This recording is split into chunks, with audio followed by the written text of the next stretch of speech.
Bapak Ibu, sebentar kita akan mendengar firman Tuhan.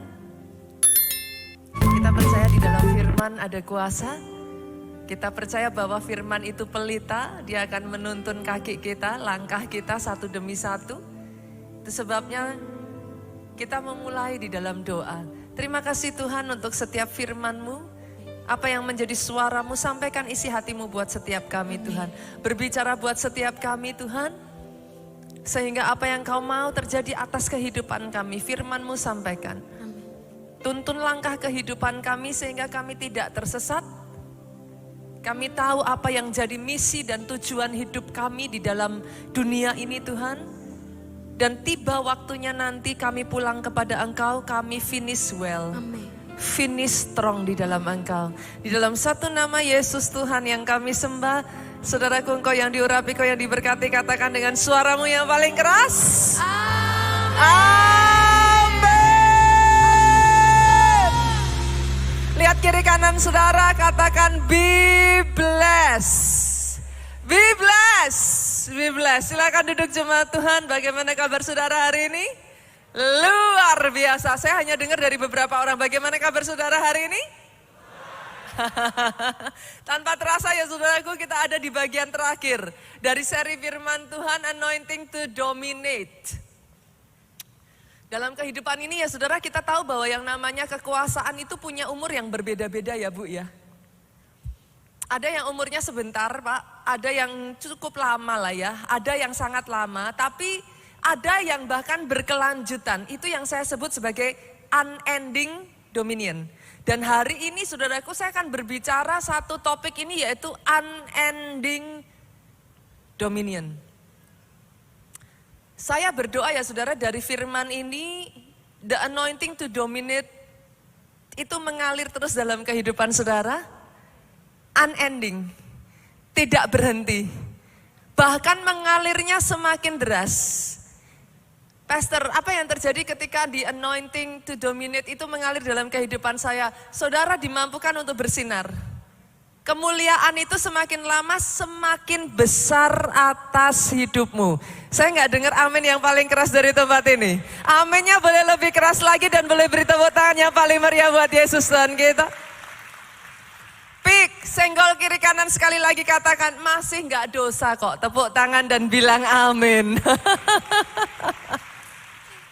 Sama saudaraku, di dalam kehidupan raja-raja kita melihat ya bahwa ada setiap raja itu punya masa berkuasa yang berbeda-beda.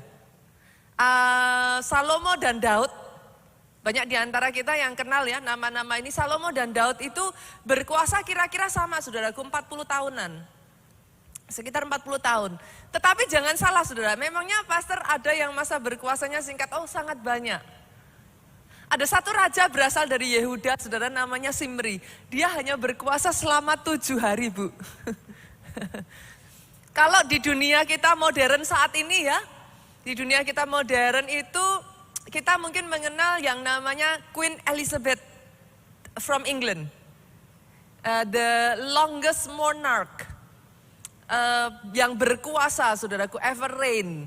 Dia memegang tampuk pemerintahannya itu selama 70 tahun. That's the longest. Baru saja menutup usianya sekitar beberapa waktu yang lalu ya saudaraku.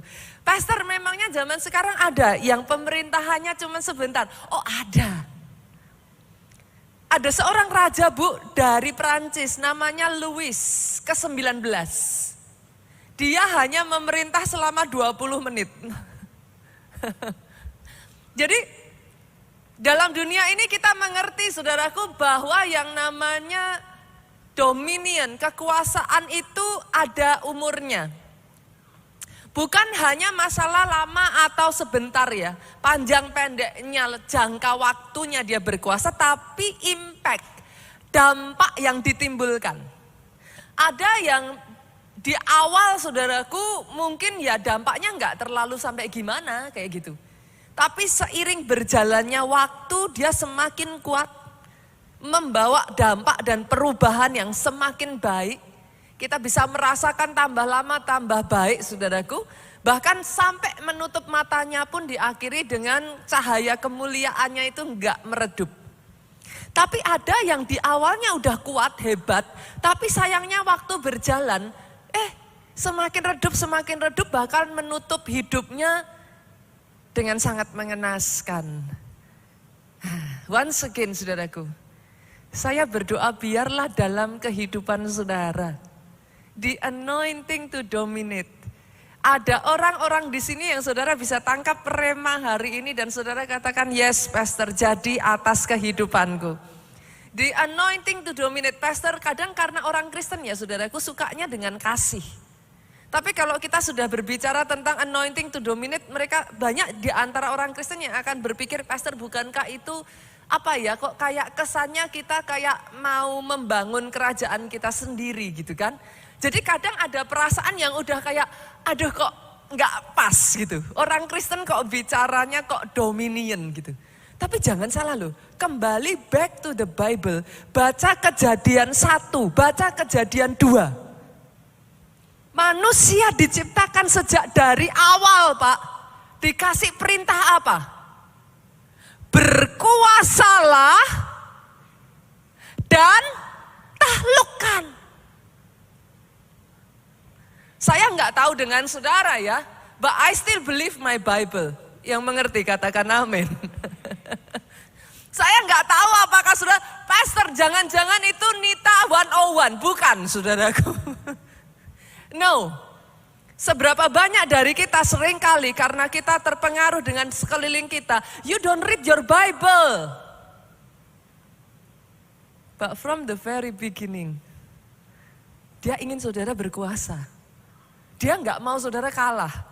Dia mau saudara berkemenangan bahkan lebih dari pemenang. Saya berdoa itu yang jadi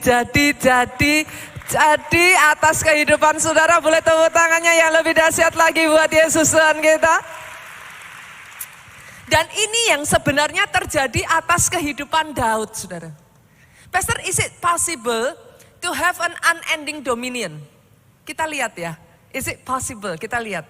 2 Samuel pasalnya yang ke-7, ayatnya yang ke-15 sampai ayatnya yang ke-16 ngomong kayak gini.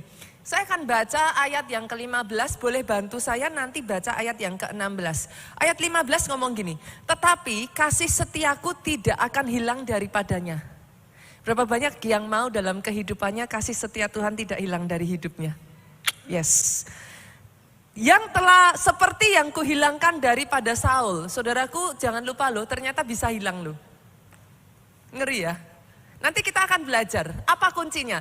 Kenapa ada orang-orang yang dalam kehidupannya itu bisa ngalami yang namanya unending dominion. Tapi ada orang-orang tuh yang short. Hanya pendek aja sudah kehilangan kemuliaan, kasih setia Tuhan. Karena di sini dikatakan seperti yang kuhilangkan daripada Saul. Yang menghilangkan siapa saudara? Kita nangkep ini dulu ya. Jadi bisa hilang. Yang telah kujauhkan dari hadapanmu. Ayat 16 yuk sama-sama kita baca 2-3. Keluarga dan kerajaanmu akan kokoh untuk selama-lamanya di hadapanku. Tahtamu akan kokoh untuk selama-lamanya dijadikan atas hidupmu. Saya berdoa ya saudaraku, the anointing unending dominion ini ya saudara, sama yang terjadi dalam kehidupan Daud. Ada orang itu yang, tidak usah kita lah saudara, dalam keluarganya, itu hanya bertahan 1 generasi bu. Tapi doa saya dari generasi saudara, sampai ke generasi di bawah saudara. Sampai di generasi di bawah saudara lagi. Kokoh, semakin lama semakin kokoh, semakin lama semakin bersinar. Bahkan itu yang jadi doa saya atas gereja ini saudaraku. Karena come on, kita umur ya bu, jujur, apa ada manusia di sini yang abadi? One day saya juga akan balik sama Tuhan kok saudaraku.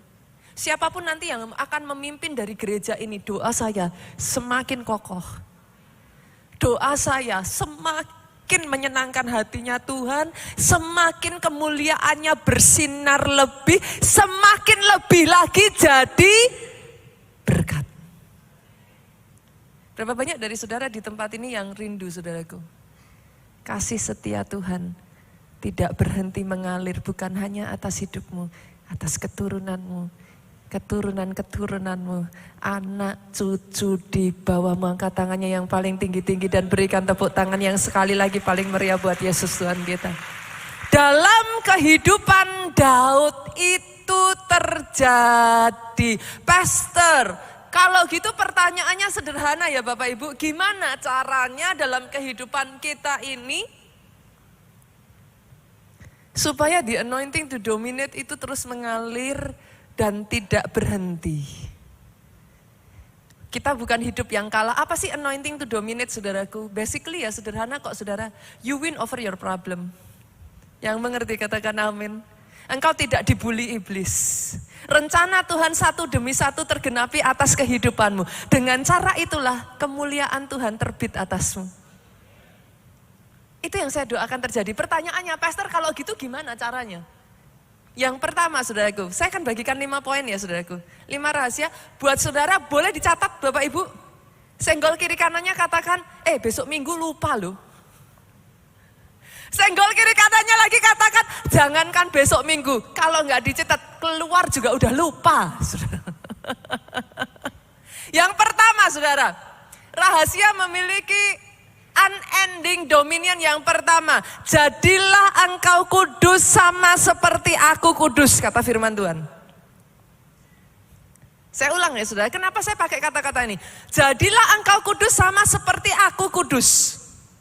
Karena akan banyak orang mengatakan kepada saya, Pastor, bisa nggak kita manusia ini jadi kudus? Kok kayaknya susah ya? Boleh nggak saudaraku, kita belajar dari kehidupan Yesus. Yesus tuh ngomong kayak gini, dia memastikan dirinya begitu dekat dan dia terus memperhatikan Bapaknya. Dia terus memperhatikan Bapaknya. Apa yang Bapaknya lakukan, dia lakukan. Berapa banyak dari saudara yang menyadari kekudusan itu asalnya bukan dari kita. Tapi kalau saudara nempel kayak perangko sama Bapak saudara, apa ya bisa toh yang dari Bapak nggak mengalir ke kita. Aminnya yang paling keras. Pernah wonder nggak saudaraku? Bagaimana anak saudara itu bisa ngomong persis seperti saudara, gerak-geriknya mirip saudara, kebiasaannya kayak saudara.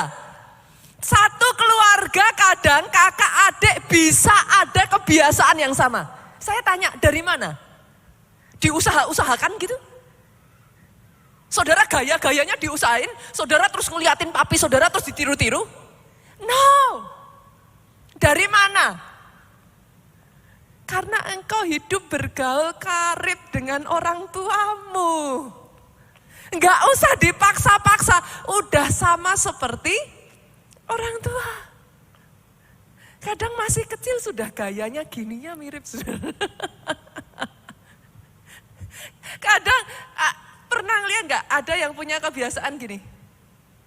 Ada nggak di sini yang punya kebiasaan mainin rambut? Ibu-ibu, itu nurun loh ke anak. Betul? Betul ya? Sesusah itu kah? Hendaklah engkau kudus sama seperti aku kudus. Bapakmu itu kados, saudaraku. Dia sudah bawaannya kudus, dari sananya kudus. Kalau engkau nempel sama Bapakmu yang kudus, kuduslah engkau sebab dia kudus. Pastor, kenapa? Kenapa? Tahu nggak saudara, kenapa iblis itu berusaha mencuri yang satu ini? I hope, saya berharap saudara belajar learn from history.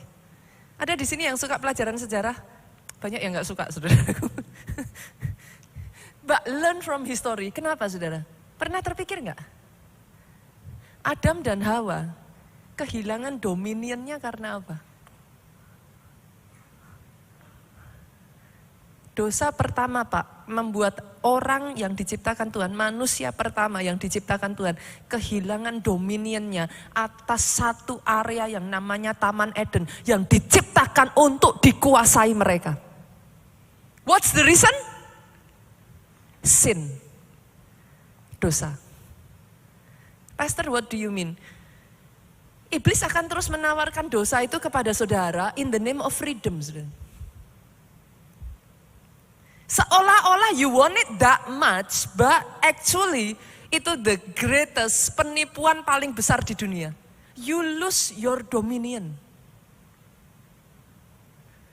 The moment you submit to sin, you lose your dominion. Itu sudah hukumnya. Jadi kalau saudara mau unending dominion, hati-hati. Jagalah hatimu dengan segala kewaspadaan karena dari situlah terpancar kehidupan. Kenapa saudara? Konsepnya tuh sederhana. Oke, the moment you receive Jesus as your savior, di titik di mana kau terima Yesus sebagai Tuhan dan Juru Selamat, saudara tuh ada di dalam perfect protection. Itu firman saudara, nggak bisa dicabut. Itu firman. Pada saat kau terima Yesus sebagai Tuhan dan Juru Selamat atas hidupmu, ada pagar yang mengelilingi engkau, menjagai langkahmu. Apakah saudara pikir saudara baik-baik itu kebetulan? Jangan salah. Ada pagar yang menjagai terus langkahmu. Pagar yang engkau mungkin gak lihat. Tapi somehow kau bisa berkata, loh kok bisa ya? Kok sampai detik ini aku baik-baik saja? Begitu pagar itu diangkat, lihat kehidupan Ayub, saudara. Then you know. Ada pagar yang sudah ditaruh, yang membuat iblis nggak bisa sentuh saudara. Unless.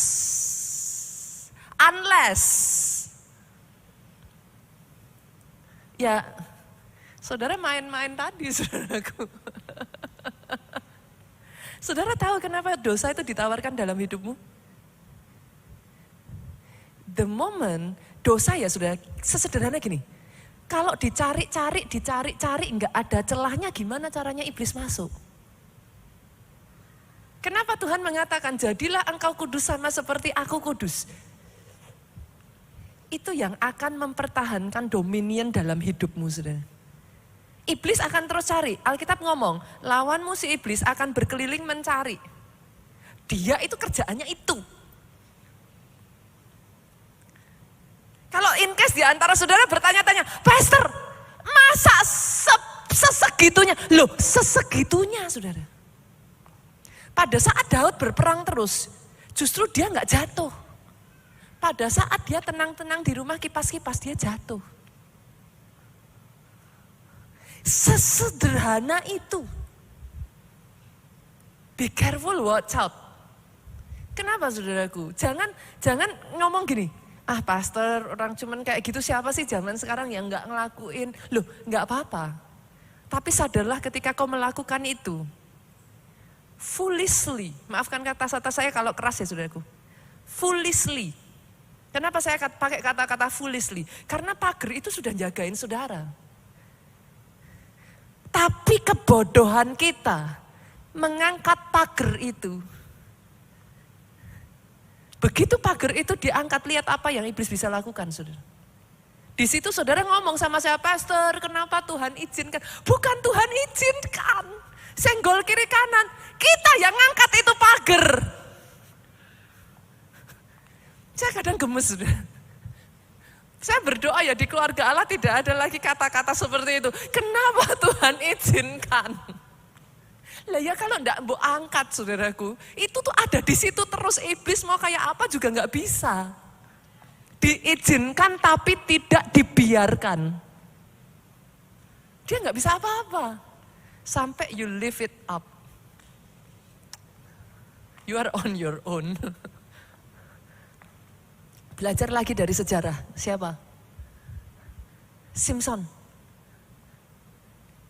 Yang namanya dosa tuh seringkali tuh kita ditipu into thinking like this, saudaraku. Gak apa-apa kok, gak apa-apa, gak ada yang tahu. Gak apa-apa. I wish ya saudara, kalau saudara bisa lihat Tuhan gitu ya. Kitanya aja kan gak bisa lihat nih mata ya. Itu sampai kadang saya bilang sama teman-teman yang masih anak-anak muda ya, di kos-kosan saudara pasang tuh fotonya Yesus gitu aja saudara. Setidaknya itu membuat saudara aware gitu. Masih ada sungkannya. Karena kita nggak lihat aja. Tapi ya saudaraku, boleh nggak saya katakan ini? Apa yang dosa lakukan dalam hidupmu? Pertama, saudara ngomong, enggak ketahuan kok, enggak, nothing happen. Then you do it twice. Engkau lakukan lagi, sorry saudara, sampai itu jadi tabiat. Nah, kalau sudah itu jadi tabiat susah saudara. Banyak orang yang ngomong sama saya, datang, pastor saya tahu saya salah. Tapi saya enggak bisa, kenapa? Itu sudah diizinkan jadi tabiat. Simpson tuh kayak gitu saudaraku, enggak apa-apa. Dia main-main sampai satu titik ya. Dosa itu membakar dia. Saudara kalau baca kisah Simpson ya saudaraku. Simpson tuh orang mana tuh saudaraku yang kayak Simpson. Dia satu orang sendirian mengalahkan 1000 orang Filistin tuh. Enggak main-main loh saudara. Ada orang-orang di tempat ini yang Tuhan akan percayakan besar atas hidupmu. Oh yes, saya bukan mengatakan ini hanya untuk sekedar kata-kata kosong. Ada orang-orang di tempat ini Tuhan percayakan besar atas hidupmu. Saya berdoa ya saudaraku, kepercayaan yang besar itu disertai dengan kesadaran yang besar. Kenapa saudara? Masih ingat akhir hidup Simpson? Dia dijadikan budak, dia dijadikan bully, dia dijadikan badut orang Filistin saudaraku. Dan di momen terakhirnya dia berteriak kepada Tuhan, kembalikan sekali lagi Tuhan. Dan bersamaan dengan hancurnya orang Filistin, dia mati terkubur di sana. Senggol kiri kanan Bapak Ibu, belajar dari sejarah. Belajar dari sejarah, learn from history. Dan doa saya dari tempat ini ya saudaraku, ada orang-orang di sini yang sungguh-sungguh mengatakan kepada Tuhan, yes Tuhan, mampukan aku. Karena besar kepercayaan yang Tuhan berikan atas hidupmu. Apa yang dimaksudkan dengan kudus saudaraku? You set aside for his purpose. Itu kados. Engkau memisahkan dirimu sedemikian rupa untuk purpose-nya Tuhan. Itu kados. Orang lain berkata ya, orang lain kompromi, it's okay, orang lain ini itu dan lain sebagainya. You said no. Dan yang seperti ini, unending dominion. Gak bisa digoyah saudaraku, gak bisa digoncang. Kenapa tahta Daud sampai akhir? Karena 2 kali, Alkitab tuh mencatat tuh sudah, 2 kali Daud punya kesempatan nyentuh Saul. Dia gak mau nyentuh lu. 1 kali saudara bilang, kebetulan. 2 kali dia punya kesempatan, dia tahu. Dia jaga hidupnya sedemikian rupa. Kalau bukan Tuhan yang ngasih kekuatan, aku gak akan merebut itu. Dia izinkan Tuhan yang berperkara sehingga Tuhan mengokohkan kerajaannya sampai akhir. Jadi atas hidupmu. Yang kedua saudaraku, saudara yang mau unending dominion. Pastor, gimana supaya apa yang Tuhan berikan atas kehidupanku itu kian lama, kian makin besar, bertambah lebih besar lagi. At least that's what I see ya dari gereja ini ya saudaraku. Saya tuh kemarin waktu kelompok sel hari Kamis saudaraku dengan leader-leader di gereja ini, ada salah satu leader yang mengatakan, Pastor, saya tuh takjub loh dengan bagaimana saya melihat gereja ini sejak dari awal sampai sekarang. Sudah tahu kenapa kuncinya yang kedua sudah? Ketaatan.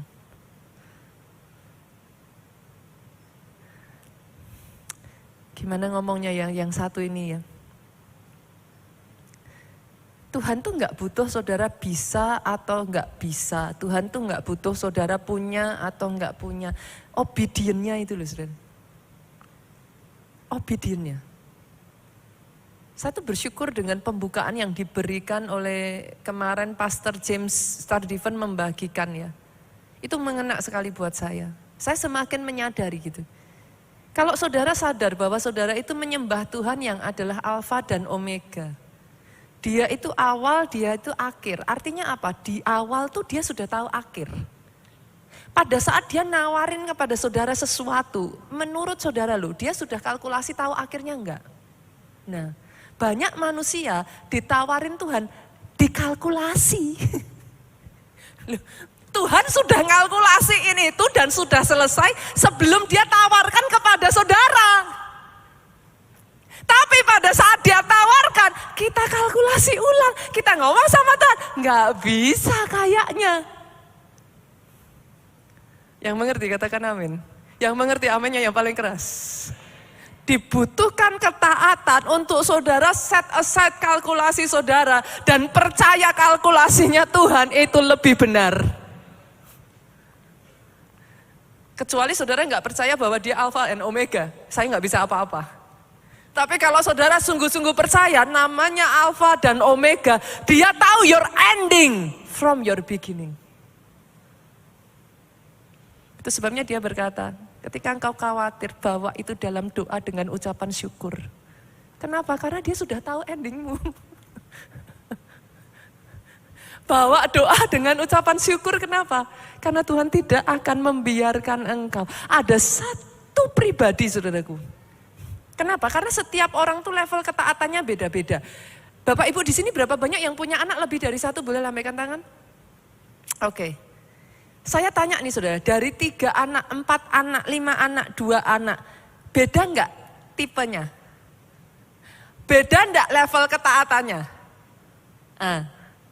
Ada satu sosok pribadi yang level ketaatannya ultimate, saudaraku. Kita lihat yuk, kita baca. Filipi 2 ayat 8 sampai 9. Saya bacakan ayat 8, nanti ayat 9 kita baca sama-sama ya. Dan dalam keadaan sebagai manusia. Ayat ini ngomong dengan jelas loh. Dalam keadaan sebagai manusia. Artinya Yesus dalam keadaan sama seperti saudara dan saya. Sebagai manusia. Lihat ini saudara. Ia telah merendahkan dirinya. Dibutuhkan kerendahan hati untuk taat. Dibutuhkan kerendahan hati untuk taat. Ia telah merendahkan dirinya dan taat sampai mati. Jadi level ketaatan tiap orang beda sudah. Ada yang taatnya Pak, dihitung. Sampai kira-kira oke dia taat. Tapi dia nggak mau taat sampai mati. Kalau itu sampai mati, hitung dulu, nanti dulu. Tapi ada satu pribadi yang Pak, dia taat sampai mati. Bahkan bukan sembarang mati loh saudaraku. Mati di atas kayu salib. Itu apa ya, one of the most painful death. Itu kematian yang paling menyakitkan saudaraku. Salah satu kematian yang paling menyakitkan itu adalah mati di salib. You are drained to your last blood. Itu wah.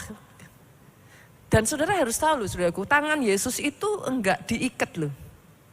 Dipaku loh saudara. Apa yang mempertahankan seluruh berat tubuhnya saudara? Bisa tertancap itu saudara. Di 2 tangannya itu. Itu painfulnya kayak apa itu saudara? Tapi Alkitab mencatat, dia taat sampai mati, ditambahin lagi bahkan mati di kayu salib. Sebagai akibatnya apa? Kita lihat yuk saudara. Saudara yang mau dominion itu diberikan atas hidupmu. Baca ayat 9 ini dengan suaramu yang paling keras. 2, 3. Itulah sebabnya. Kenapa? Itulah sebabnya apa? Allah sangat meninggikan dia dan mengaruniakan kepadanya nama di atas segala nama. Ayat 10.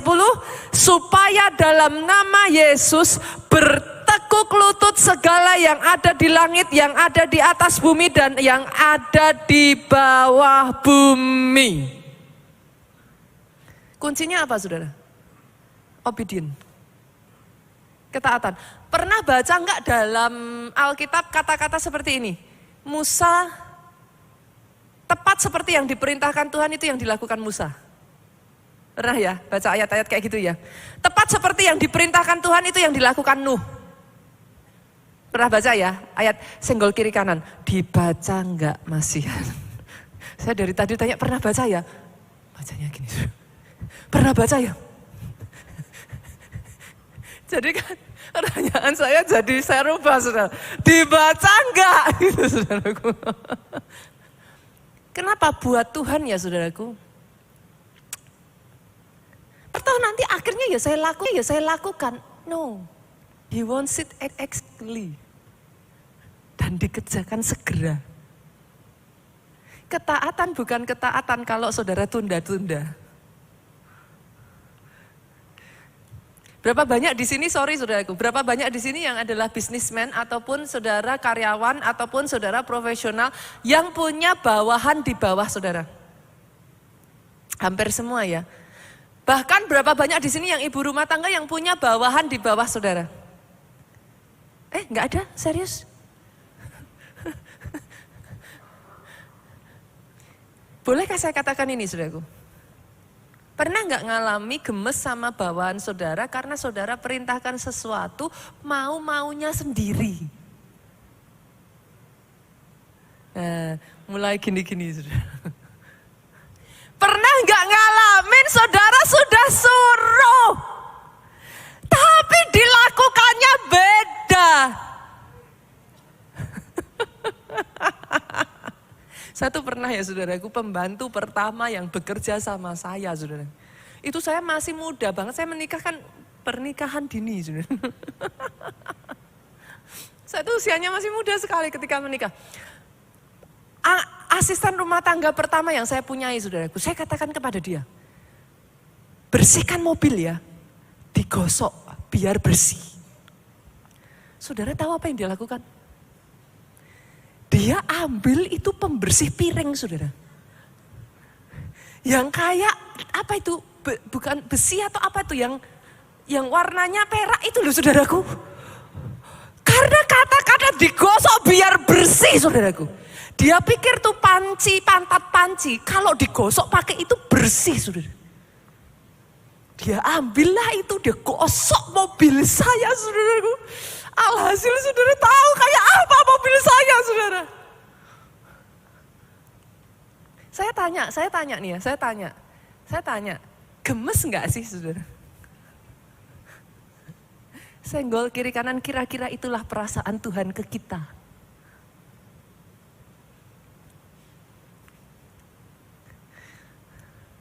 Tiba-tiba diam sunyi senyap ya, saudara. Kenapa kadang kita gemes, saudara? Kita perintahkan sesuatu kan dia nggak ngerti tujuan kita apa. Tapi kan kita sudah ngerti yang kita mau itu akhirnya apa. Dia punya pemikirannya sendiri berpikir bahwa kita nggak ngerti. Tapi kita sudah ngerti karena itu kita perintahkan dia demikian. Your God is the same. He knows your end from your beginning. Itu sebabnya ketika diatur sama Tuhan, senggol kiri kanan, nurut aja. Nurut. Karena kita nggak ngerti endingnya kayak apa. Ada tujuan dia mengizinkan semuanya terjadi, aminnya boleh paling keras. Itu sebabnya ketika diizinkan Tuhan ngomong, boleh saudara khawatir, nggak ada yang ngelarang kok, itu normal. Tapi dalam kekhawatiranmu ucapkan syukurmu dalam doamu. Kenapa? Karena itu mengizinkan engkau memberikan jalan untuk dia mengerjakan karyanya sampai akhir. Because we cannot see. He is the Alpha and the Omega, let him do his job. Ada gambaran ya?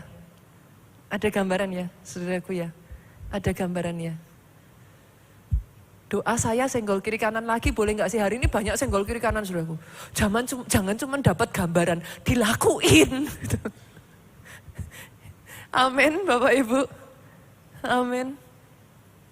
Ketaatan itu menambahkan level dominion, saudara. Saya kemarin waktu makan bareng sama Pastor James ya, saudara, di Jogja. Kita makan bareng di satu tempat di Jogja, saudaraku, tempatnya tuh tepi sawah gitu. Ya namanya orang Jakarta, itu paling udik kalau lihat sawah gitu. Wah, gitu kan, saudara. Anak-anak saya tuh kalau saya bawa lihat sawah tuh, gitu kan, saudara. Saya senang banget tempat itu, saudaraku, karena apa ya, anginnya sepoi-sepoi, masih ada suara jangkrik itu loh, saudara. Yang krik, krik, krik, itu kayak, gitu sudah. Nah, saya ngomong sama Pastor James pada saat itu, saya ngomong gini, I love Jogja so much. I love this city. Buat saya Jogja itu kayak anak sulung, saudaraku. Kenapa ya? Ya disitulah saya ditempa, bukan Jakarta. Di Jogja saya ditempa habis-habisan, saudara. Jogja itu menjadikan di sanalah dia melatih tangan saya bertempur jari-jari saya ini untuk berperang. Jadi buat saya Jogja itu akan selalu masuk di hati gitu. Terus Pastor James tanya sama saya, if you say that you love this city so much, mau nggak balik ke kota ini? Saya tuh ngomong sama Pastor James, Pastor, kalau mau ditanya, saya itu nggak pernah pergi ke satu tempat yang saya kepengin. Kalau mau ditanya sejak dari awal, saya tuh sangat suka di Solo. Saya tuh orang Solo, saudaraku. I love Solo so much. Memangnya saya mau ke Jogja di awalnya? Nggak mau. Siapa juga yang mau ke Jogja? Memangnya saya mau ke Jakarta? Nggak mau. Saya ngomong sama Pastor James ini, saudaraku, dalam hidup saya, tidak ada yang saya lakukan itu karena keinginan saya. Saya belajar. Dengan tetesan air mata saya belajar yang namanya obedient.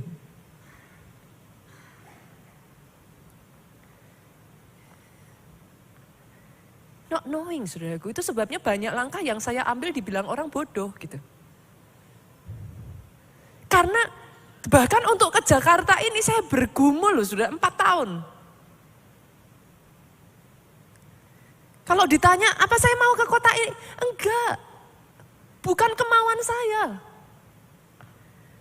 Tapi bolehkah saya menyaksikan dari sudut pandang saya yang terus dalam kehidupan saya itu saya benar-benar belajar taat. Bahkan tahukah saudara, saya dapat Pastor Joe itu obedient.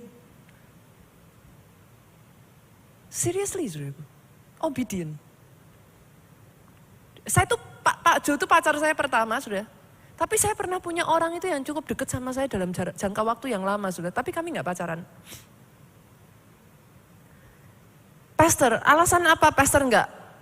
Ini, apakah lain agama, apakah beda ininya? Enggak, ini orang yang menuntun saya ke Tuhan, ini orang yang banyak berjasa dalam kehidupan saya. Tapi satu-satunya penyebab saya always say no for 8 years. For 8 years. Cuman satu suara ketika lagi mandi, Tuhan tuh ngomongnya kenceng banget di telinga. No, kayak gitu saudaraku. Lah gemes itu. Saya tuh cuma berpegang pada itu, saudara. Not knowing anything. Kalau saudara tanya sama saya, sakit enggak, Pastor? Oh, banget. Saya masih muda sekali, saudara. I'm still super young. Saya hanya berpegang satu suara itu, saya pegang sungguh-sungguh, sekalipun dengan tetesan air mata. Banyak orang mau kemuliaannya, you do not want to pay the price. And price for it is obedient. Obedient sampai di titik apa, saudara? Tergantung sampai di titik apa, saudara mau dibawanya sama Tuhan. Saudara tahu saya dididik Tuhan, obedient sampai di titik ini. Jam 3 pagi dibangunkan, harus bangun. Akan ada banyak alasan saudara ngomong sama saya, Pastor, enggak apa-apa toh kalau jam 7. Ya enggak apa-apa. Bukan masalahnya, Tuhan kan penuh kasih. Ya dia memang penuh kasih. Tapi kalau di level tertentu yang saudara mau, di level itu, obedientmu juga di situ. Itu tuh bukan masalah jam 3 paginya, saudara. Bukan masalah jam 7-nya, jam 4-nya, jam 5-nya, itu bukan. Itu masalah level of obedience-nya. Itu yang dikalkulasikan sama Tuhan. Kenapa? Karena setelah engkau nanti dibawa besar ya saudaraku. Sama seperti tentara, kalau dari yang kecil nggak belajar obedient, di medan peperangan ditembak mati-mati saudara. Kenapa? Tentara itu diajarkan obedient di level yang sangat keras sekali saudara. Sampai kalau disuruh hormat sama patung ya juga harus hormat sama patung saudaraku. Kenapa? Kok terasa foolish, kok terasa kayak, loh kok kayak gitu. Karena nanti di medan perang ya saudaraku. Dak, nunduk. Itu saudara ada yang gini, ngapain, langsung habis.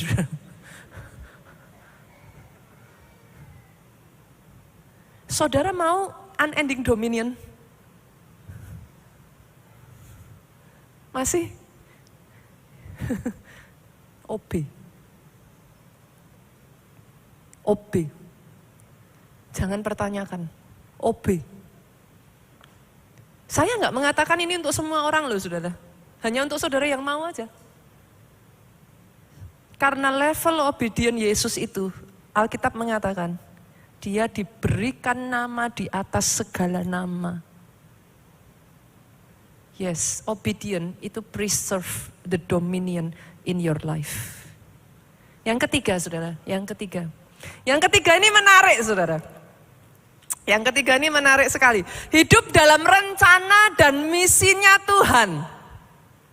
Oke, saya bukakan ayatnya ya. Sakaria 3 ayatnya yang ke-6 sampai ayatnya yang ke-7.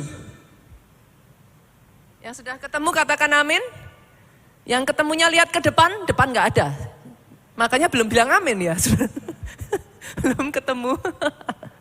Oke, Sakaria 3 ayatnya yang ke-6 sampai ke-7. Saya bacakan ayat yang ke-6 lebih dulu. Lalu malaikat Tuhan memberi jaminan. Katakan memberi jaminan. Katakan dijamin. Oke, garis bawah ini dulu ya saudara, dijamin. Dia memberi jaminan kepada Yosua katanya, beginilah firman Tuhan semesta alam. Yuk baca sama-sama 2-3. Apabila engkau hidup menurut jalan yang kutunjukkan. Nomor 1 apa saudara? Ini perjanjian. Saudara lihat, perjanjian itu dua belah pihak. Kamu lakukan ini maka aku lakukan itu. Perjanjian. Perjanjiannya ada dua isinya. Yang pertama apa saudara? Apabila engkau hidup menurut jalan yang kutunjukkan. Sekali lagi, lihat kiri kanannya. Engkau gak akan pernah bisa hidup menurut jalan yang ditunjukkan Tuhan kalau enggak baca Alkitabmu. Now I'm being serious. How? Manusia akan selalu punya maunya sendiri. How do you know? You walk, bahkan saudara baca aja ya, bisa salah loh. Karena enggak lengkap.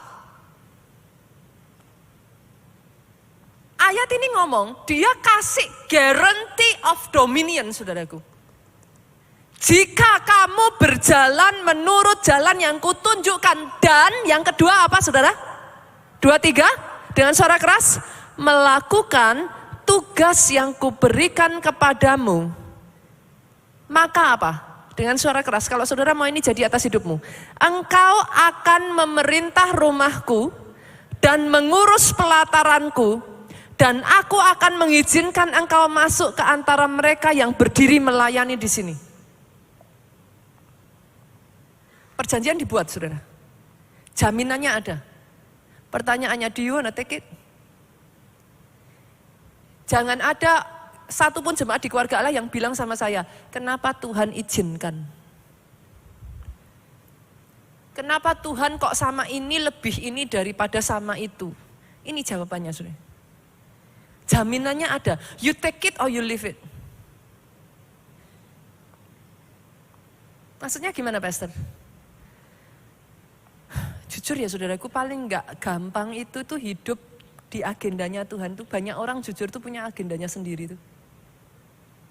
Kita ya ketika sudah diangkat Tuhan sampai di level kekayaan tertentu, jujur Bapak Ibu di sini yang sudah sampai di level kekayaan tertentu, pengen istirahat gak? Pengen happy-happy gak? Pengen santai-santai gak? Tapi ketika saudara submit dalam misinya Tuhan, sorry to say, gak bisa, gak boleh. Misinya Tuhan apa? Ikut. Gak sesederhana yang dipikirkan tuh saudaraku. Buat setiap kita di sini ya, jangan salah loh saudaraku, Tuhan punya misi. Senggol kiri kanan lagi, maaf saudaraku. Jangan pensiun dulu. pensiun itu nanti di atas. Keluarga Allah yang sepakat katakan amin yang paling keras. Aminnya yang lebih keras. Karena orang dunia akan selalu mengatakan kepada saudara, kerja keras untuk pensiun. Enggak. Dalam Tuhan saudara punya misi, nanti pensiun kalau sudah balik. Tapi itu yang enggak menyenangkan. Nah, sekarang jadi mikir loh saudara, masih mau dominion enggak? Tuhan punya mau, kita punya mau, tinggal ngikuti maunya siapa. Jalanku bukan jalanmu, pikiranku bukan pikiranmu, sejauh langit dari bumi sejauh itu, pikiranku dari pikiran. Mau ngikuti yang mana? Saya itu ya saudaraku, hari-hari ini diajak Tuhan ya, boleh nggak disetelin ya? Sudah dari tahun lalu ya saudaraku. Tahun lalu Tuhan tuh ingatkan saya lagi. Kemarin kita baru aja baksos saudaraku. Saya tuh penasaran. Melayani anak-anak pinggir rel kereta saudara. Pelayanan multimedia sudah disiapkan? Boleh ditayangkan? Come on multimedia. Suaranya boleh dikerasin?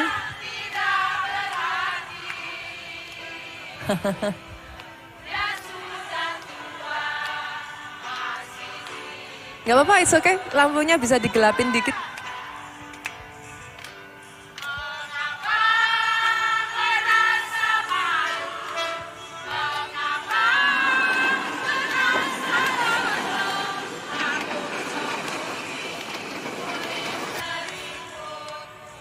Tuh, saudara lihat. Kita itu melayani mereka tuh persis di sampingnya rel kereta, saudaraku. Hanya paling setengah meter lah.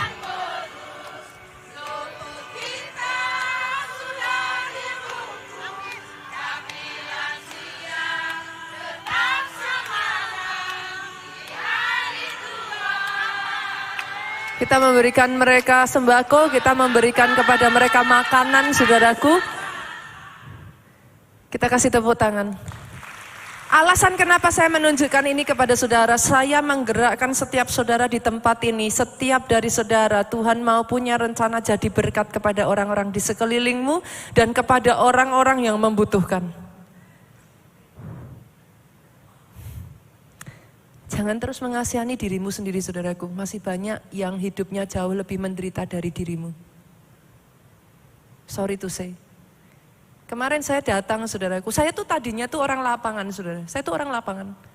Sampai di satu titik saudaraku, tugas-tugas saya itu banyak di belakang meja saudaraku. Karena tugas manajerial, saya membangun struktural, khotbah di depan kayak gini saudaraku. Tapi saya memulai pelayanan saya itu di lapangan. Dulu ketika saya masih umur 12-an tahun ya saudaraku, saya tuh di dekat rumah saya, ini yang orang Solo tahu daerah Sangkrah. Yang kalau ada loh, ada di sini orang Solo? Ada. Ada beberapa yang orang Solo. Ada daerah namanya Sangkrah saudara, kalau saudara masuk belakang itu ada kampung-kampung. Saya tuh suka bawa 2-3 becak gitu ya saudaraku. Jemputin anak-anak kecil-kecil dibawa ke sekolah minggu. I was a Sunday school teacher saudara. Saya umur 12 tahun gitu saudara. Saya naik satu becak, bukan saya yang ngejot becaknya saudara. Saya bawa 2-3 bapak-bapak becak gitu. Satu becak itu bisa nampung ya kurang lebih 3-4 anak gitu saudaraku. Pangku-pangkuan kayak gitu. Saya bawa ke gereja saudara. Saya bertambah umur lagi saudaraku. Saya suka naik sepeda saudara masuk ke kampung-kampung saudara. Di mana mereka tuh rumahnya tuh hanya 3x3 meter, di situ mereka mandi, di situ mereka masak, di situ mereka tidur, di situ mereka berdagang. 3x3 meter tuh dipakai untuk sekitar 5-6 orang. Tidur tumpuk-tumpukan di situ, saudara. Saya melayani mereka dari yang dulu anak-anak sel saya ya saudaraku, itu ada satu perempuan saudara, itu pokoknya saudara cari deh, nggak ada tempat kosong di mukanya, semua dikasih anting-anting saudara. Ditusuk semua. Jadi di mukanya ini semua, beneran itu serius, bukan hanya di telinga saja, di hidung, pokoknya semua di mukanya ini kayak sampai gini. Kamu tuh mukanya apa, masih ada, saya tambahin satu masih bisa nggak, saya bilang. Itu kalau saya ajak komsel ya saudaraku ya, waduh. 10 domba gitu ya saudaraku ya. Hari ini datang 3, 5 hilang, 7 hilang gitu ya. Besok datang 5, besoknya lagi datang 7. Setiap kali disuruh dengerin firman, tidur saudara. Mereka senang kenapa? Karena setiap kali mereka rajin komsel, saya kasih mereka hadiah. Mereka mau datang. Saya kumpulin mereka satu-satu. Sampai ada salah satu dari mereka yang sampai detik hari ini malah dipakai Tuhan secara luar biasa di gereja kita. Buat saya itu upah saya, saudara. Senggol kiri kanan yuk, kita punya misi loh. Komsel-komsel di tempat ini berapa banyak yang sudah ikut komsel? Lambaikan tangan saudara dengan bangga. Oke. Turunkan tangan saudara. Saya tantang yuk, komsel jangan hanya makan-makan terus. Komsel makan-makan lihat kiri kanan udah biasa. Komsel penginjilan dong. Komsel terjun lapangan dong, menangkan jiwa dong.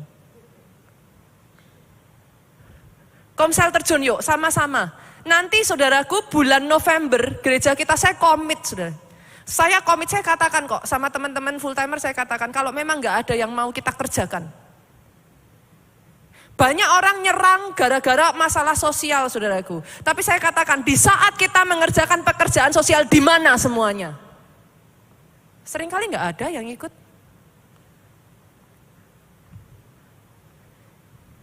Banyak yang membutuhkan saudara. Saya komit, saya katakan, kalaupun belum ada orang seberapa yang ada kita jalan. Kita maju.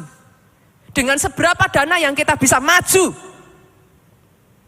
Besok bulan November saudaraku, kita akan melayani di satu kampung saudaraku. Di daerah Tangerang sana saudara. Itu mereka di pinggir kali. Jadi nanti kita pelayanannya getek. Pakai getek itu apa saudara? Perahu kecil itu loh saudaraku. Jadi nanti kita harus getek saudaraku. Sampai ke tempatnya mereka. Let's do it. Saudara. Let's do it. Saudara diberkati untuk apa sih? Beneran. Atau untuk diri kita sendiri? Itu aja masih bingung, aja muter-muter, mikir kita sendiri pusing, mengasihani diri kita sendiri, healing. Mereka yang di sana tuh gak ada waktu healing saudara. Mau healing gimana? Tiap hari hidup dari satu hari, mereka banyak di antara mereka pekerjaannya itu pemulung. Ngambilin sampah. Mau hidup gimana? Pikir healing gimana? Gak ada. Saya melayani ngerasain panasnya mereka. Saya berpikir, saya di sana kayak gitu cuma 2 jam. Mereka every single day. Nih kemarin ada beberapa teman-teman kita yang ikut. Itu aja udah pada gini. Bunita, gak ada AC-nya. Ya mereka memang hidupnya begitu. Senggol kiri kanan lagi, hari ini saya banyak senggol kiri kanan gak tahu tuh sampai. Bila perlu kalau udah gak bisa senggol, injak aja kakinya saudaraku. Ayo bangkit. Izinkan terang Tuhan terbit atasmu. Dengan cara bagaimana? Kerjakan misinya Tuhan. Kalau engkau gak pernah mengerjakan misinya Tuhan, gimana caranya terang Tuhan terbit atasmu? Gloomy terus, gelap terus. Keluar dari cangkangmu, lihat dunia ini luas. Banyak orang membutuhkan. Terbatas gak apa-apa. Pastor dengan seberapa ya, gak apa-apa. Semakin nanti banyak jemaat yang digerakkan Tuhan, ayo kita kerjakan sama-sama. Lebih besar lagi nanti pengaruhnya. Loh kalau dalam hal ini saya berani saudaraku. Pastor bicara duit lagi, iya mau apa saudaraku? Kejengkel saya. Loh berani saya kalau ini. Kenapa? Karena ini dipakai untuk nolong orang-orang lain kok. Kenapa gak berani? Apa yang saudara lakukan? Ditaburkan semuanya. Kenapa gak berani? Ayo. Semakin besar taburan saudara, ayo kita kerjakan, dampaknya lebih besar. Dan ini yang akan kita kerjakan di kota Solo saudaraku. KA City, kita akan membangun yang namanya pusat kegerakan Roh Kudus di Solo. Basically saudara, kita meleverage lebih besar lagi. Kalau saya melayani dengan anak-anak di pinggir masih terbatas. Kita terbatas. Tapi besok boleh dimunculkan videonya di KA City, kita akan bangun saudaraku. Rumah yatim piatu kita sendiri. Silakan dimunculkan. Tuhan berikan Tidak menyangka, kita saudara. ya kepercayaan bangun pusat kegerakan Roh Kudus. Bangun saudara, pusat kegerakan rohani. Bangkitkan para penuai, bangkitkan anak-anak Tuhan yang kuat, bangkitkan anak-anak Tuhan yang cari berkat. Kenapa sekolah teologi, saudara? Untuk membangkitkan orang-orang yang siap. Dipakai Tuhan secara luar biasa. Museum kegerakan. Kenapa dibangun museum? Banyak orang nggak suka museum. Tapi banyak dari saudara tidak tahu asal mula kegerakan terjadi di Indonesia dari mana. Di museum bukan hanya lihat. Learn from your history. Dilatih sampai sungguh-sungguh belajar melakukan seperti para orang-orang dipakai luar biasa. Itu akan dibangun bukit doa. Kenapa bukit doa, saudaraku? Biar kuat, tahan lama. Kalau nggak doanya nggak bisa gitu. Minggu-minggu. Ada doa Bapak kami dalam berbagai bahasa. Loteng atas Yerusalem itu tempat perjamuan terakhir dan tempat pencurahan Roh Kudus. 120 orang berkumpul tuh di situ. Lalu Roh Kudus dicurahkan, dilawat luar biasa.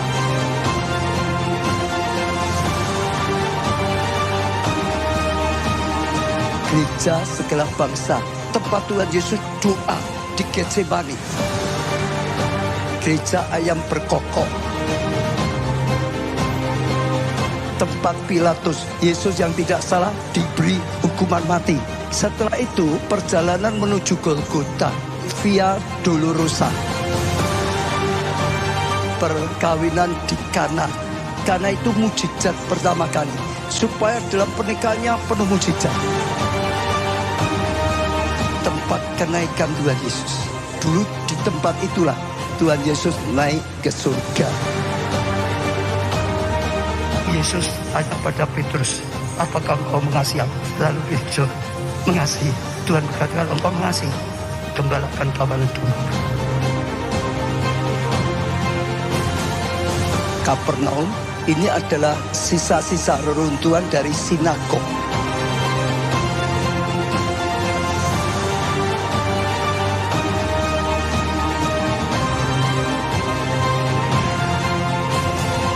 Lalu ada panti asuhan untuk anak-anak yatim piatu, dipersiapkan, dilatih, juga nantinya boleh menjadi hamba-hamba Tuhan yang bisa dipakai Tuhan yang luar biasa.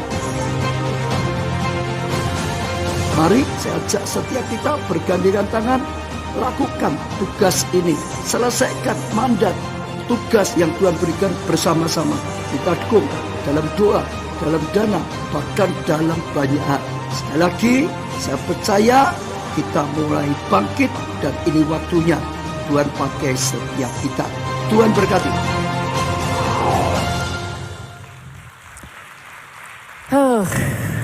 I'm on fire, saudaraku. Ini yang akan kita kerjakan. Gereja kita akan kerjakan ini. Dan di bulan September kemarin bersamaan dengan UC sudah dimulai, saudaraku. Saudara yang kemarin sempat datang UC boleh lambaikan tangan. Ada yang ikut ke KA Farm enggak? Sebagian ada yang ikut, saudaraku. Sudah dimulai, proyeknya sudah dimulai, saudara. Saudara yang ikut ke KA Farm, saudara tahu itu kita bawa dari Israel ya, saudaraku. Apa itu namanya? Biji sesawi itu ya. Itu ditanam dan sudah berhasil. Itu sudah nanti akan tinggal diperbanyak saja jumlahnya, saudaraku. Jadi nanti bagian-bagian tadi itu, saudaraku, dimungkinkan untuk saudara itu bisa melihat seperti apa perjalanan Yesus pada saat Yesus itu ada di muka bumi ini. Dari situ saudara bisa menghayati, oh kayak gitu toh, ternyata kayak gitu toh, gitu. Bahkan saudara waktu Yesus mengutuk pohon ara itu karena nggak ada buahnya, nah di tempat kita sudah berbuah dan buahnya manis, saudaraku. Sudah ditanam banyak, saudara, sudah berhasil. Kita sudah berhasil menanam pohon zaitun, olive oil. Itu sudah berhasil ditanam banyak, saudara. Bahkan kita sudah membiakkan ikan petrus, saudara. Itu ikan petrus. Ikan petrus itu kalau saudara pergi ke Danau Galilea, itu biasanya nanti di sampingnya diajak makan restoran ikan Petrus. Nah, itu cerita waktu Petrus menangkap ikan banyak itu loh saudaraku. Nah, ikannya langsung digoreng gitu saudaraku. Nah, kita sudah, dan itu certified. Kalau saudara yang pecinta anjing, ada stambum ya kalau anjing ya. Ini ikan juga harus ada saudara. Jadi certified dan legal, itu dibawa legal saudaraku. Sah, benar-benar sah. Bu, itu kan cuma ikan nila, bukan saudara. Ikan nila itu sudah persilangan dari banyak generasi. Ini asli saudara, masian. Jadi memang namanya ikan Petrus itu gitu. Nah, itu sudah berhasil kemarin bahkan sudah panen saudaraku, berapa ya? 2 ton atau berapa ya? Udah berhasil, dalam 1 tahun kemarin itu sudah berhasil berkembang saudaraku. Dan itu nanti akan terus dikerjakan saudara. Akan terus digerakkan. Pastor, kenapa? Sekali lagi loh saudaraku. Berapa banyak dari saudara yang sepakat misi dari Tuhan itu gak pernah kecil? Ketika kau bisa dipercayai dengan yang kecil, dia akan percayakan yang lebih besar. Dipercaya yang lebih besar, engkau bisa dipercaya, kau percaya lebih besar lagi. Saya ajak ayo bareng-bareng saudara. Karena pekerjaan seperti ini bukan pekerjaan satu orang, gak bisa dilakukan satu orang. Saya menyadari semakin gereja diangkat besar, saya semakin menyadari harus ada kemanfaatan untuk masyarakat. Yang mengerti katakan amin. Nggak boleh eksklusif hanya di dalam aminnya yang paling keras. Gereja harus bisa menjangkau dan jadi berkat buat sekelilingnya, aminnya yang lebih keras lagi. Awal mulanya memang kita boleh lah, maksudnya kalau ibaratnya bayi saudaraku, belum saudara suruh bantu mamahnya kan ya nggak bisa tuh saudara. Bayi uget-uget gitu saudara bilang, ayo ambilkan ember gitu, apa bisa saudara? Nggak bisa. Tapi setelah dia grow muscle, dia bertumbuh semakin besar, dia dewasa, dia sekolah, akhirnya dia bisa bekerja, dia membantu ekonomi keluarga juga. Sama, gereja juga sama saudaraku. Awal mula kenapa kok tadinya enggak, lah memang baru dibutuhkan untuk bertumbuh. Tapi setelah otot-ototnya semakin kuat ya saudaraku, senggol kiri kanan lagi, yuk lakukan misi yang dari Tuhan. Kerjakan bagian yang dari Tuhan. Komsel boleh lambaikan tangan di sini? Yuk, gerak yuk untuk misi yuk. Gerak yuk, tim ibadah di tempat ini. Senggol kiri kanannya lagi, dari tadi tak senggol kiri kanan terus saudaraku. Jangan datang ke gereja sendirian. Bawa orang yang belum pernah ke gereja datang ke gereja. Yang mengerti aminnya yang paling keras? Aminnya lebih keras lagi? Kunci dominion yang keempat, yuk. Waktu saya sudah terbatas saudaraku. Yang keempat, komit pada firman Tuhan. Ini nih kuncinya raja-raja zaman dulu saudaraku. Ulangan 17 ayat 18 sampai 20. Kita baca Ulangan 17 ayat 18 sampai 20. Ayat 18 saya bacakan, 19 saudara, 20 kita baca sama-sama. Apabila ia duduk di atas tahta kerajaan. Nah ini syaratnya raja bertahta. Maka haruslah ia menyuruh menulis baginya salinan hukum ini menurut kitab yang ada pada imam-imam orang Lewi. Kalau zaman kita sekarang Alkitab. Kalau zaman dulu Alkitab belum ada. Zaman dulu itu kitab-kitab yang ada saudaraku. Beberapa kitab-kitab itu disalin. Gak ada mesin fotokopi. Jadi disalin saudara. Ayat 19 yuk, 23 dengan suara keras. Itulah yang harus ada di sampingnya, apa? Dan haruslah ia membacanya, apa? Seumur hidupnya. Untuk apa saudaraku dengan suara lebih keras? Belajar takut akan Tuhan Allahnya dengan berpegang pada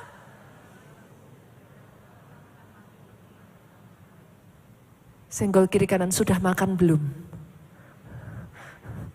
Suaranya lebih keras yuk, 2, 3, itulah yang harus ada di sampingnya. Dan harus ia membacanya kapan? Bila sempat. Bila ada waktu. Bila enggak bosan. Seumur hidupnya untuk apa?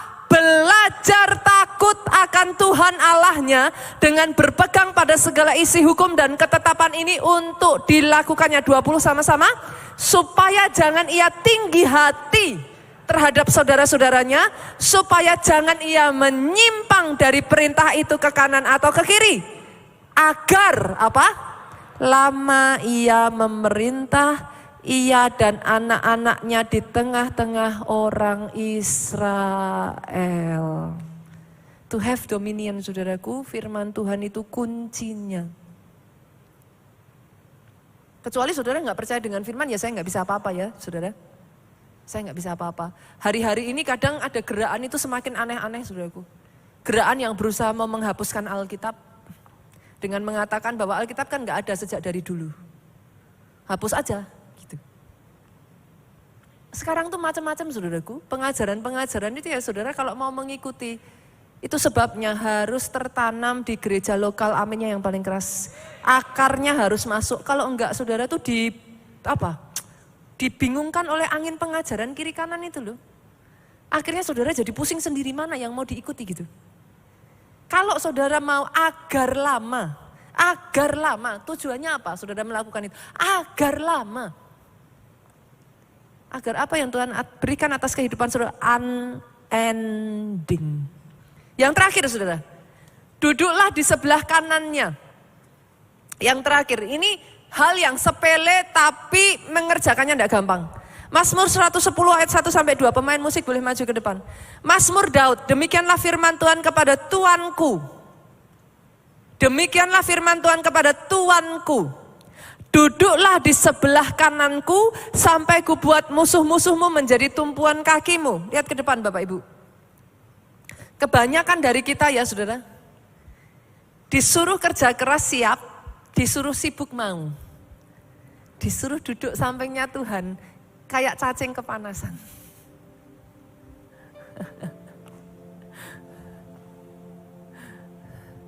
Tapi ayat ini ngomong saudara, tongkat kekuatanmu akan diulurkan Tuhan dari Sion, memerintahlah di antara musuhmu. Artinya apa?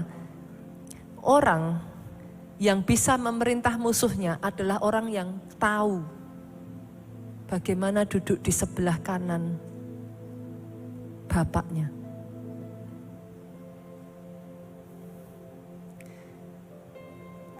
Gereja ini ya saudaraku, saya tuh dalam hal ini sangat belajar dari Pastor Adeboye itu, benar-benar. Setiap kali kami jumpa ya saudara, setiap tahun dia akan selalu ngomong. Dan itu literally dia lakukan. Dia tuh akan berdoa berjam-jam saudaraku. Tidak jarang dia berdoa 3 hari 3 malam berturut-turut. Sebagian dari saudara di sini mungkin akan ngomong sama saya, Pastor, I cannot comprehend, sama. Justru karena saya nggak bisa memahami itu, saya kesana terus gitu, biar paham. Ada hal-hal ya saudaraku ya, yang saudara bisa kerjakan, tubuh ini bisa kerjakan. Tapi kekuatan tubuh dengan kekuatan pikiran kan kalah toh. Pekerjaan yang pakai tubuh sama pekerjaan pakai pikiran menang mana saudara? Nah, dibayarnya lebih tinggi mana? Nah. Yang banyak kita belum eksplor adalah pekerjaan dalam roh. Itu akan lebih tinggi lagi hasilnya dari yang pikiran. Tapi banyak orang Kristen kalau disuruh, ya itu tadi, duduklah di sebelah kananku. Itu ya itu tadi saudaraku, pantatnya itu gak tahu ada pegasnya gitu saudara. Gak bisa gitu. Pokoknya mau ngejar ini, pokoknya kalau sibuk ini sibuk itu bisa. Tapi duduk diam di bawah kaki Tuhan susah. Makanya gereja kita, nanti kita akan bangun bukit doa saudara. Kenapa di gereja kita, di lantai atas itu dibikin menjadi pondok Daud, saudara? Untuk itu. Gak ada cara lain, dilatih, harus dilatih. Dimulai sejam dulu, pondok Daud ada yang pertama awalnya sejam gitu, udah rasanya kayak gak kuat gitu. Tapi coba saudara terus rajin aja. Bahkan mau berangkat pondok Daud tuh rasanya males, tapi kalau udah pondok Daud, males mau pulang. Pernah ngalami itu gak? Kalau sudah pondok Daud tuh rasanya kayak 2 jam itu gak berasa, saudara. Tujuannya apa? Dilatih. Di gereja, saya pikir itu hanya gereja kita yang lakuin itu. Tapi di Nigeria mereka lakukan itu, saudara. Jemaatnya dilatih untuk doa puasa. Pastor Adeboye itu 40 tahun usianya dan masih berpuasa 40 hari 40 malam, saudara. Itu gila, saya nggak bisa, ilmu dokter udah nggak masuk kali, saudara. Beneran, itu serius. Dan dia masih melakukan sampai detik hari ini. Tapi sebagai gantinya ya saudaraku, saudara tahu apa yang terjadi? Kepercayaan Tuhan atas gereja itu tuh gila saudaraku. tanah mereka itu sudah sekian puluh tahun yang lalu mungkin saudaraku, 55.000 hektar. Itu have dominion, itu literally loh saudara. Literally. Saya tidak mengatakan saudara nggak boleh beli barang branded ya. Nggak apa-apa. Boleh saudara diberkati lebih, saudara kadang mau enjoy ini itu apa, monggo. Tapi yang disampaikan firman Tuhan itu have dominion. Berkuasalah. Berkuasalah, taklukkanlah itu. Renungkan perkataan saya ini saudaraku. Berkuasalah, taklukkanlah itu. 55.000 hektar saudaraku. They become such a huge power yang dipakai Tuhan. Pada saat kayak kita UC ya saudaraku, mereka itu kayak ada konferensinya gitu Pak. Itu mereka memberi makan jutaan orang selama 1 minggu 3 kali dalam sehari. Saya tanya itu biayanya berapa? Jutaan orang. Karena sekali mereka conference gitu ya saudaraku, setidaknya tuh ada sekitar 5 juta orang ikut di hari pertama, kedua apa. Nanti hari terakhirnya itu pas hari yang paling ininya ya, itu Jumat Pak, itu 17 juta orang kumpul. Tidak di satu lokasi saudaraku, karena satu lokasi nggak cukup. Tidak di satu lokasi, mereka tuh punya banyak lokasi, 17 juta orang berkumpul. Dan mereka memberikan makan kepada orang-orang itu. Kita aja tamu-tamu dikasih makan kok. Free dari mereka, kita nggak bayar uang untuk makan. How can that happen saudaraku? Doa saya ya, ada orang-orang di tempat ini yang mau dipakai Tuhan untuk misinya Tuhan. Ada orang-orang yang mau dipakai Tuhan besar di tempat ini. Yang tidak hanya mengurus petty little thing in your own life. Tapi berpikir besar. Siap dibawa, taat. Dagingnya nggak suka, dagingnya punya mau beda, tapi asal Tuhan ngomong apa, taat. Yang seperti ini saudaraku, oh yes, jadilah kehendakmu di bumi seperti di surga, kerajaanmu datang di bumi seperti di surga. Berapa banyak dari saudara yang mau dipakai Tuhan, boleh bangkit berdiri, angkat tangan saudara.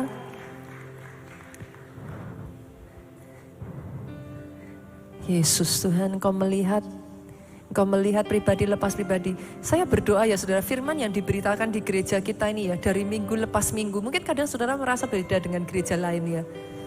Maafkan saya saudaraku, saya berharap saya bisa kalau orang Jawa bilang tuh ngepuk-ngepuk gitu saudara. Tap-tap saudara jadi, oh ya gak apa-apa.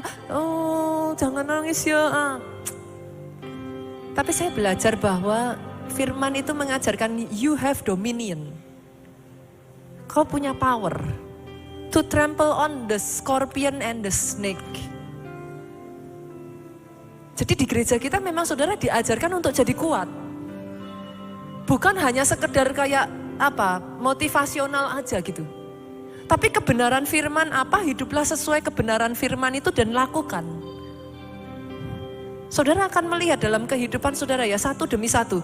Bukan berarti saya nggak pernah mengkhotbahkan bahwa tidak akan diizinkan. Ikut Tuhan habis itu enak terus. Siapa bilang, saya udah berkali-kali ngomong, jangan mimpi saudara. Diizinkan kok terjadi. Masalah ada. Kalau garansinya adalah ikut Tuhan, gak ada masalah. Saya rasa saudara jangan percaya saya deh, gak ada ayatnya di dalam Alkitab. Kalau saya ngomong gitu malah jangan percaya, karena gak ada ayatnya dalam Alkitab seperti itu. Tetapi ayatnya di tengah saudara melalui air pun, banjir pun tidak dihanyutkan, itu ayatnya. Melalui api tidak terbakar. Artinya apa? Lah kan diizinkan toh, melalui toh. Tapi engkau keluar berkemenangan. Itu kata firman. Berapa banyak dari saudara yang mau sejak dari hari ini? Bukan hanya mau berkatnya saja, bukan hanya mau hal yang baik-baiknya saja. Tapi berapa banyak dari saudara yang mau komit? Komit dengan misinya Tuhan, komit dengan perjanjiannya Tuhan. komit dengan apa yang Tuhan perkatakan di dalam firman-Nya, saudara. Angkat kedua tanganmu, saudaraku. Diberkatilah saudara oleh Tuhan. Amin. Diberkati keluargamu oleh Tuhan. Amin. Atas hidupmu, unending dominion. Amin. Unending dominion. Amin. Sampai ke anak cucu keturunanmu Yes. Amin, tetap amin. kokoh. Amin. Biar hidup yang kita berikan ini ya saudaraku, hidup yang dipakai untuk misinya Tuhan. Tujuannya Tuhan, kehendaknya Tuhan. Amin. Sehat tubuhmu saudaraku, Amin.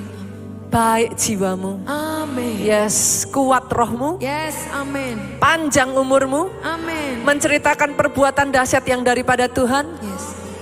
Pulang dari tempat ini, bawa sukacita, damai sejahtera Allah Bapa, cinta kasih Yesus Kristus, persekutuan dengan rohnya, yang kudus yaitu Roh Kudus sekarang sampai selama-lamanya. Engkau yang diurapi, diberkati, katakan dengan suara yang paling keras. Amin.